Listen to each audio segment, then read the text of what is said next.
नमस्कार साथियों, आप देख रहे हैं गुजर्स न्यूज़ और मैं हूं गुजरा मित्राना। दोस्तों, मई 2007 की बात है। पूरे राजस्थान में आरक्षण का बिगुल बज चुका था।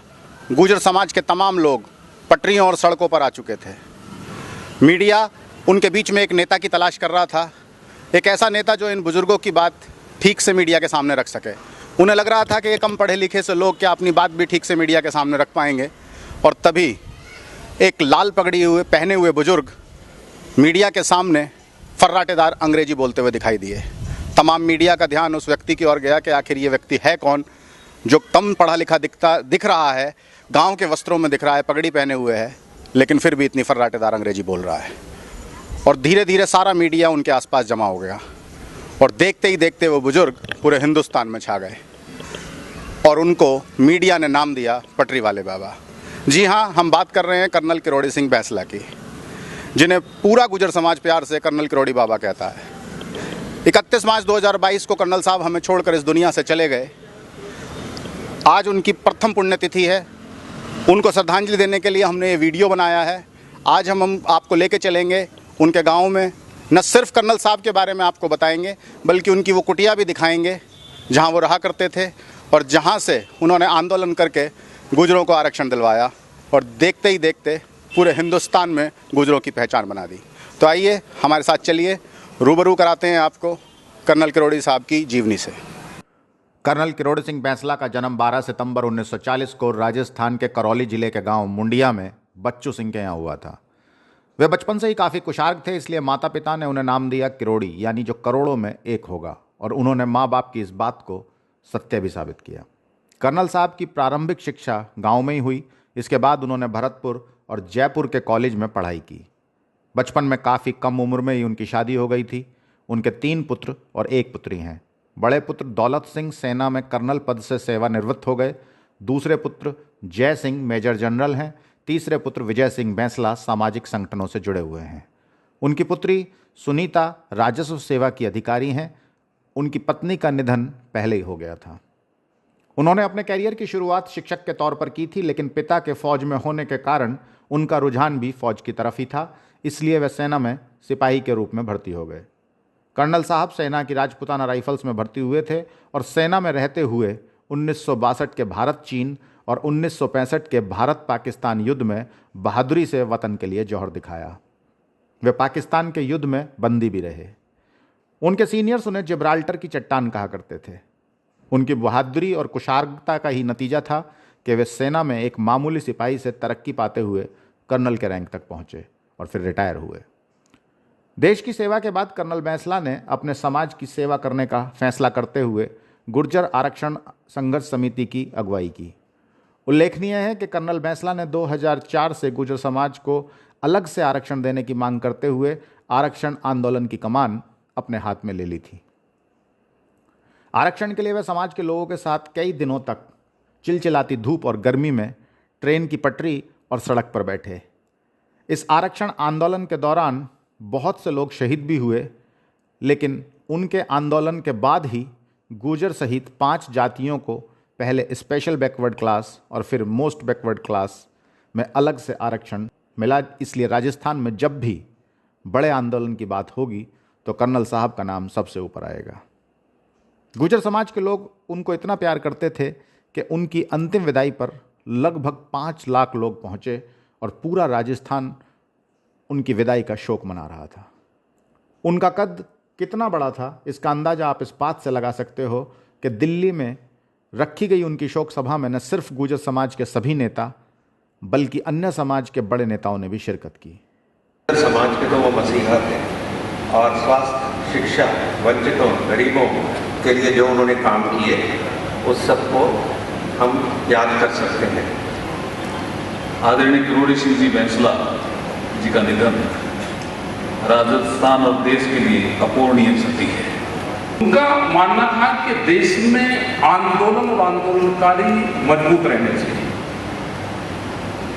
तो कर्नल साहब भी एक बड़े आंदोलनकारी और वो बेबाकी से अपनी बात सरकार के सामने रखते थे, उनको मनवाने का काम करते थे। चलिए अब आपको दिखाते हैं गांव की उनकी कुटिया जहां वो रहा करते थे। इस वक्त गुजस न्यूज़ की टीम पहुंच चुकी है गांव मुंडिया और ये कर्नल किरोड़ी सिंह बैंसला जी की कुटिया है जहां वो रहते थे।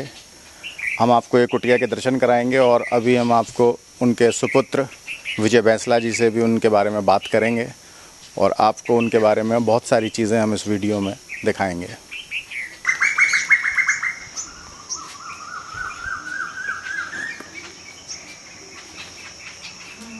इसका पेड़ है, कर्नल साहब का बहुत पुराना लगाया हुआ है। ठीक है।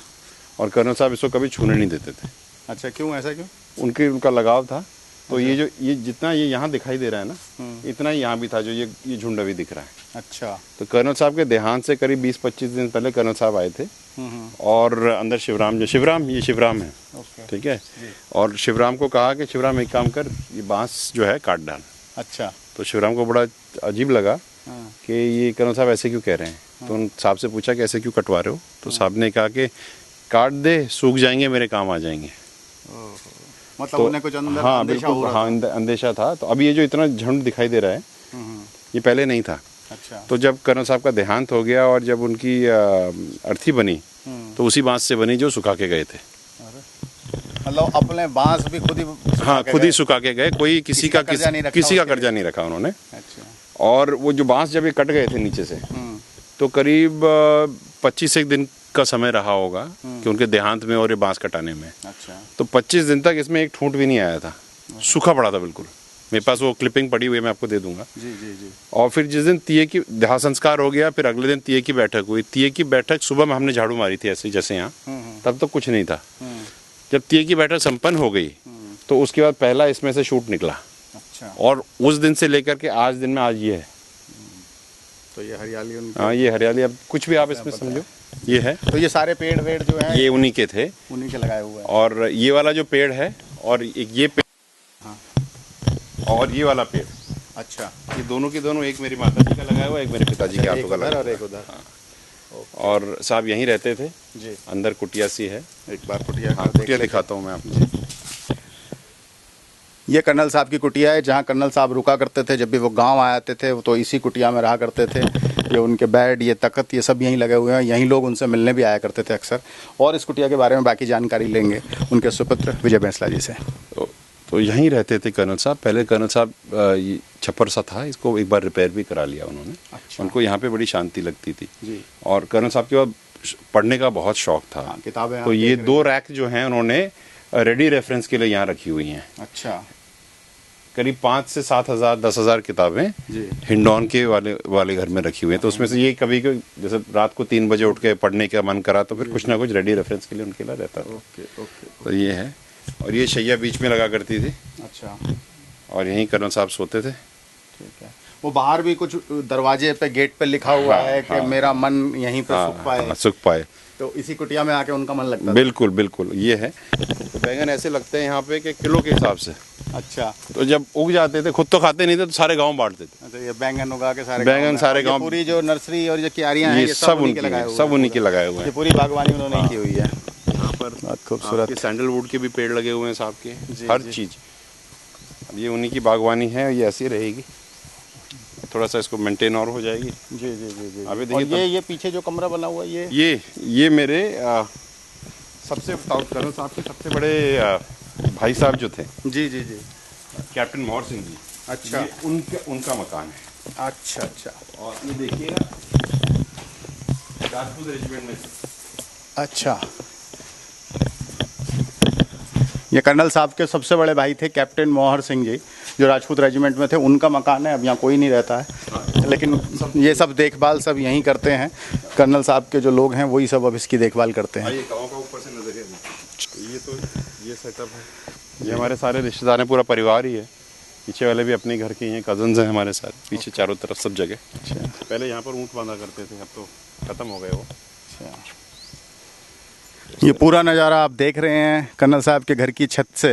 ये पूरा गांव चारों तरफ आपको दिखाई दे रहा है। चारों तरफ गांव में रिश्तेदार सब, भाई बहन, चाचा ताऊ, सबके मकान हैं। और मैं आपको लेके चलूँगा अभी हमारी जो पुश्तैनी हवेली जो हुआ करती थी, बहुत पुरानी। कर्नल साहब की पुरानी हवेली है, पुश्तैनी हवेली, जो उस कुटिया में जाने से पहले यहीं सारा परिवार रहा करता था। आइए इसे भी अंदर से देखते हैं। तो कर्नल साहब का ये कमरा था। राम राम। ये कर्नल साहब का कमरा हुआ करता था। ये पूरी हम सब नहाया करते थे, नहाने धोने का हमारा ये था। ये सारे बच्चे जो हैं यहाँ नहाया बच्चे नहीं, करते बड़े थे। भी। अच्छा, बड़े भी यहीं नहाया करते थे। यही हमारा पूरा सेटअप था। जी, एक ये और पूरा घर है। अब क्या होता था कि एक कमरा एक भाई का, एक कमरा दूसरे भाई का। तो वो एक कमरा, इस कमरे में हमने, इतने से कमरे में हमने पूरी जिंदगी बिताई। अच्छा, तो चारों भाई मतलब जो है कर्नल साहब के जितने भाई थे वो सब यहीं रहा करते थे। तो एक का परिवार एक घर में, मतलब एक कमरे में। आप ये समझिए इतना बड़ा घर हुआ करता था पहले, ये पूरा घर था। जी, ठीक है। इसी कमरे से निकल के कर्नल साहब ने समाज की जो पहचान दिलाई पूरे विश्व स्तर पे, वो इसी कमरे से निकल के दिलाई। मेरी जब माता जी का देहांत हुआ तो यहाँ पर लाया गया था हमको। अच्छा, तो ये है, और ये एक कमरा है, और ये बस हमारी चौक, इतनी सी, इसके अंदर से शुरुआत हुई। यहाँ से शुरुआत हुई। ये घर है और ये पुश्तैनी हवेली के ऊपर से जो है आप देख सकते हैं गांव का नज़ारा। अभी हमने आपको पहले उनकी वो कुटिया दिखाई थी, और अब ये पुश्तैनी हवेली है जिसमें सिर्फ एक कमरा उनका हुआ करता था। और अपने सारे बच्चों के साथ उसी एक कमरे से निकलकर कर्नल साहब फ़ौज में न सिर्फ कर्नल बने, बल्कि अपने बच्चों को पढ़ाया लिखाया और विश्व स्तर पर आज गुर्जर समाज को पहचान दिलाई। जी, डूंगाराम रहेगर, पशु चिकित्सालय मुंडिया। अच्छा, मैं उस पशुधन परिचर के पद पे हूँ। जी। मैं सन 85 फरवरी से यहीं रह रहा हूँ। अच्छा, इसी पुश्तैनी हवेली हाँ, में कर्नल साहब इनके मतलब परिवार में आसपास में ही रहा हूँ मैं। अच्छा, तो कर्नल साहब के साथ भी आप रहे? हाँ, साहब पहले फौज में थे, उसके बाद में आए तो इस कमरे में रहते थे, मैं इसमें रह रहा था। अच्छा, कोई ऐसी याद जो आपको याद आती हो कर्नल साहब के उनकी जाने यादें पे? तो बहुत आती है। तो कोई ऐसी बात ये बताना चाहते हो जो याद हो, कभी ऐसे मन में आ मैं रही? भूलूंगा नहीं उनको साहब। जी, नहीं, जिंदगी में वो तो कोई भी नहीं भूलेगा। उनकी कोई यादाश्त, बात ऐसी जो आपको याद रह गई हो? उनके दिल की बातें तो साहब बहुत अच्छी है। जी, मतलब उनके अंदर इतना प्रेम भाव था कि किसी के अंदर नहीं मिले, इंसान के अंदर। जी, जी। मैं तो उनसे बहुत प्रभावित, मुझे तो दिन रात ही कभी कभी तो याद आती, नींद नहीं आती है। अब अकेले रहते हो अब तो अकेले कभी मन करता होगा कि कर्नल साहब वापस आ जाएं? उन पे लिखा हुआ है कि सुख पावे ब्रज, उसमें लिखा जी, हुआ उनके घर के है। बाहर लेकिन लिखा है। कभी कभी ऐसा महसूस होता है कि वो उसमें एक गीत आया था कि कहाँ गए घनश्याम ब्रज में उड़ उड़ खावे रे, तो ये गीत याद आता है। उनके जाने के बाद से बहुत कमी महसूस होती है, अकेलापन लगता होगा। अकेलापन लगता है। आते थे, गाड़ी रोकते थे यहाँ पर और नमस्कार करके जाते थे। तो भावुक हो गए हैं कर्नल साहब को याद करके? ये प्रेम है उनका कर्नल साहब के साथ। इसमें रहते तो थे मन साहब, हम थोड़ा यहीं सा- रहते थे। जी। बहुत अच्छे, स्वभाव अच्छा था उनका साहब, क्या कर सकते हैं। उनके जाने का हर किसी को आप देख सकते हैं ऐसा दुख और ऐसा गम हो जाता है। ये भावुक हो गए, उनके पुराने साथी हैं। चलिए फिर आपसे बात करेंगे। धन्यवाद गुर्जर न्यूज़ से बात करने के लिए। ये कर्नल साहब ने ऑफिसर्स क्लब जैसा एक बार अपने घर में बनाया था, और यहाँ पे ये टेबल लगे हुए हैं, आप देख सकते हैं। ये पूरा ये था उनका कॉन्सेप्ट कि यहाँ पर जब कभी फैमिली गांव आया करेगी तो सब लोग यहाँ डिनर करेंगे और एक छोटा सा गेट टुगेदर यहाँ हुआ करेगा। अभी तक यहाँ कितनी बार हो एक ही बार पूरा परिवार इकट्ठा हो पाया, उसके बाद मौका नहीं मिला? उसके बाद मौका नहीं मिला। अच्छा, और कोई याद आप जो बताना चाहते हो कर्नल साहब की, जो आपके दिमाग में कोई स्मृति रह गई हो? वैसे तो आपके साथ तो पूरा जीवन ही बीता है, लेकिन कोई ऐसी बात जो याद आती हो? कभी और करेंगे बात है। थोड़ा भावुक हो गए, फिर किसी और दिन इस बारे में चर्चा करेंगे। आइए बाकी आपको लेके चलते हैं और चीज़ें दिखाते हैं। कर उनको म्यूज़िक का भी काफ़ी शौक था, और जो है ये उनका पूरा म्यूज़िक सिस्टम रखा हुआ है। दो ही शौक कर्नल साहब के मुख्य रूप से थे, एक पढ़ाई करना, पढ़ना, किताबें पढ़ना, और म्यूज़िक। इसके अलावा बाकी सारा समय वो समाज सेवा में देते थे। उनकी जो ज़्यादातर जिनको सुनते थे वो बेगम अख्तर, अच्छा, और बड़े गुलाम अली खां, और लता मंगेशकर तो उनकी सबसे फेवरेट थी, आशा भोंसले थे, और CH आत्मा की बहुत गाने सुना करते थे। ये पता नहीं लोगों को पता भी हो या ना हो। जी जी जी। तो उनकी बहुत, और जब गाड़ी में मैं और कर्नल साहब ट्रैवल करते थे तो हम लोग जैसे 3-3, 4-4 घंटे ट्रैवल करते थे। जी। तो हमारा एक बड़ा इंटरेस्टिंग सा गेम रहा करता था कि यूट्यूब से लगा कर हम गाने लगा लेते थे, और मैं पीछे बैठता था, वो आगे बैठते थे। तो मैं कहता था कि डैड बताओ ये कौन सा गाना है, और वो तो फर्स्ट टोन से ही शुरू होता था हमारा। अच्छा, तो गाना जैसे फर्स्ट 3 नोट बजे वो बता देते थे कि यार ये इस पिक्चर का गाना है, इस सन का पिक्चर है, और इसमें हीरो इस कुर्सी पे बैठा है, हीरो और इस रंग के कपड़े पहने हुए हैं, और नीचे हीरोइन इस रंग की साड़ी पहन करके ये गा रही, हीरो ये, हीरोइन ये सेटिंग है। हम उनको यही कहते थे कि आपने तो इतनी पिक्चरें हमें तो देखने नहीं दी। बट ये हमारा मतलब 4-4, 5-5 घंटे का ये सफ़र रहता था। अरे वाह, बहुत इंटरेस्टिंग टाइम्स निकले हमारे। तो अगर मैं ये कहूँ, ये पूछूं आपसे कि कैसे पिता थे, मतलब एक सख्त फौजी या एक दोस्त? दोनों दोनों हाँ। अच्छा more of a friend, but he was very clear कि उनको क्या चाहिए जी और वो ये कहते थे हरदम के सच बोलो, be honest to yourself, honest to the purpose and honest to everybody.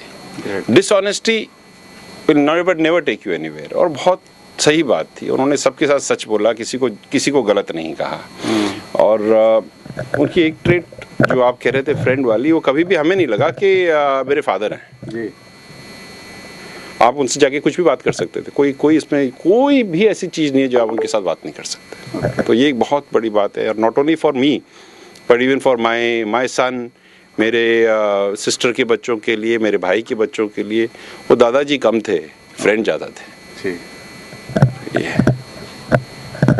तो ये था सारा कर्नल साहब का जो है, आपको हमने दिखाया पूरा उनकी पुश्तैनी हवेली, उनके कुटिया जहाँ वो रहते थे, उनका घर, उनके लोग जो उनसे मिलते थे, उनके साथ रहते थे, वो भावुक हो गए। उन्होंने आपको बताया उनके बारे में कि वो एक दोस्त ज़्यादा थे। अभी विजय बैंसला जी ने बताया कि वो एक फ्रेंड ज़्यादा थे, सख्त थे, पढ़ाई को लेके सख्त थे, और कुछ संस्कारों को लेके जो बच्चों में डालना चाहते थे उसको लेके वो सख्त रहते थे।